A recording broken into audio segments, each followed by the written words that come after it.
행복한 교회 성도 여러분, 이 영상을 보시는 하나님 나라의 귀한 자녀 여러분, 오늘은 2022년 10월 7일 금요일입니다. 오늘 본문에서는 다윗과 밧세바 사건의 결말을 다루고 그 사건의 배경이 되었던 암몬의 납바성 정복을 기록합니다.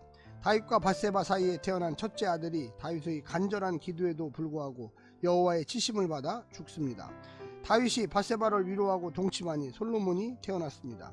그는 여호와의 사랑을 받았으므로 여디디야라고 불리워졌습니다. 다윗이 납바성 공격의 마지막 단계에 참여하여 성을 점령하고 많은 포로와 전리품을 가져왔습니다. 오늘 본문을 나누어 보겠습니다. 사무엘하 12장 15절부터 23절, 밧세바의 첫째 아들들을 위한 다윗의 기도, 아들의 죽음, 다윗의 반응, 24절부터 25절, 솔로몬의 탄생, 여호와의 사랑을 받는 솔로몬 여디디야, 26절부터 31절, 납바성 점령, 요압의 전공, 다윗의 참전, 전리품과 포로. 오늘 본문 사무엘하 12장 15절부터 31절까지의 말씀을 듣고 다시 오겠습니다.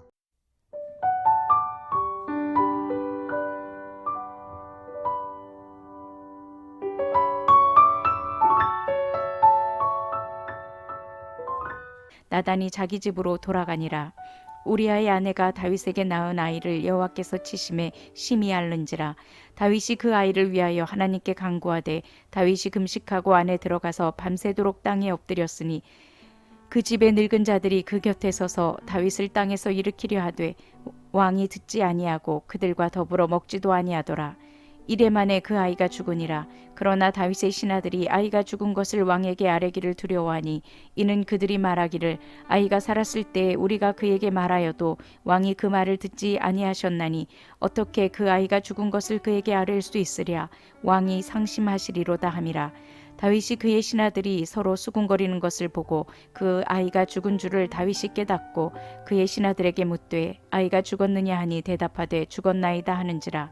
다윗이 땅에서 일어나 몸을 씻고 기름을 바르고 의복을 갈아입고 여호와의 전에 들어가서 경배하고 왕궁으로 돌아와 명령하여 음식을 그 앞에 차리게 하고 먹은지라. 그의 신하들이 그에게 이르되 아이가 살았을 때에는 그를 위하여 금식하고 우시더니 죽은 후에는 일어나서 잡수시니 이 일이 어찌 됨이니이까 하니 이르되 아이가 살았을 때 내가 금식하고 운 것은 혹시 여호와께서 나를 불쌍히 여기사 아이를 살려주실는지 누가 알까 생각하니거니와 지금은 죽었으니 내가 어찌 금식하랴. 내가 다시 돌아오게 할 수 있느냐. 나는 그에게로 가려니와 그는 내게로 돌아오지 아니하리라 하니라. 다윗이 그의 아내 밧세바를 위로하고 그에게 들어가 그와 동침하였더니 그가 아들을 낳음에 그의 이름을 솔로몬이라 하니라. 여호와께서 그를 사랑하사 선지자 나단을 보내 그의 이름을 여디디야라 하시니 이는 여호와께서 사랑하셨기 때문이더라. 요압이 암몬 자손의 랍바를 쳐서 그 왕성을 점령하매 요압이 전령을 다윗에게 보내 이르되 내가 랍바 곧 물들의 성읍을 쳐서 점령하였으니 이제 왕은 그 백성의 남은 군사를 모아 그 성에 맞서 진치고 이 성읍을 쳐서 점령하소서. 내가 이 성읍을 점령하면 이 성읍이 내 이름으로 일컬음을 받을까 두려워하나이다 하니 다윗이 모든 군사를 모아 랍바로 가서 그곳을 쳐서 점령하고 그 왕의 머리에서 보석 박힌 왕관을 가져오니 그 중량이 금 1달란트라. 다윗이 자기의 머리에 쓰니라.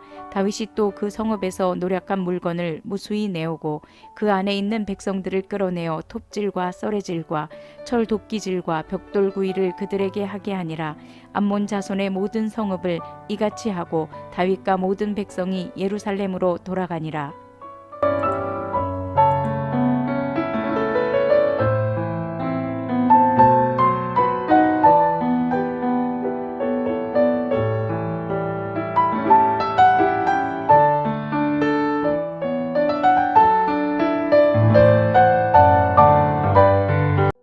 밧세바의 첫째 아들, 즉 불륜으로 태어난 아들은 죽었습니다. 그러나 밧세바를 통해 솔로몬이 태어나는데 이는 이후에 시작되는 왕위 계승을 위한 형제들 사이의 분쟁의 배경이 되었습니다. 예루살렘 출신의 솔로몬이 여호와의 사랑을 받았다는 선언은 헤브론에서 태어난 아들들의 장래를 어둡게 만들었습니다. 암몬의 랍바성을 점령한 것은 다윗의 명예와 부귀 그리고 권력의 절정을 보여주고 있습니다. 금면류관이 그것을 상징합니다. 그러나 지금부터 다윗의 쇠퇴기가 시작됩니다. 오늘 본문을 세 부분으로 나누어 자세히 설명드리겠습니다. 첫 번째, 다윗의 기도와 아이의 죽음. 다윗은 밧세바와의 사이에서 난 아이가 죽을 것이라는 말을 들었지만 그 아이가 죽기 전까지는 사력을 다해서 기도합니다. 식음을 전폐한 채 아무의 말도 듣지 않고 하나님께 매달립니다. 그런데도 아이는 앓은 지 7일 만에 죽었습니다. 다윗의 기도로도 다윗을 향한 심판을 돌이킬 수가 없었습니다. 하지만 그것이 다윗을 버렸다거나 아이를 버렸다는 뜻은 아닙니다.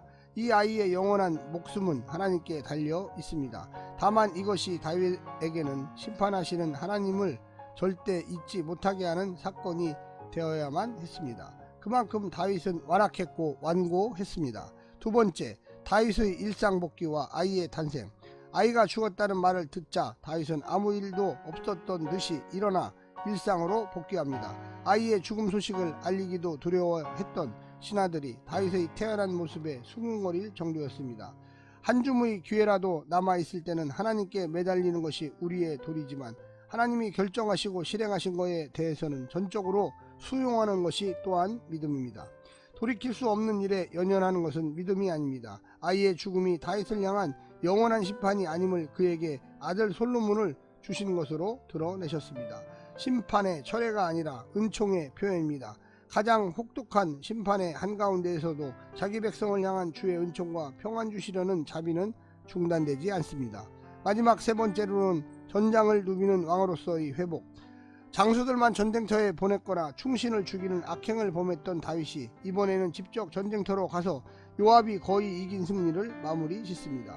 그는 자기 안에 있는 대적을 이기고 나서야 자기의 바깥에 있는 대적을 이기게 하신 하나님의 승리에 참여할 수 있었습니다.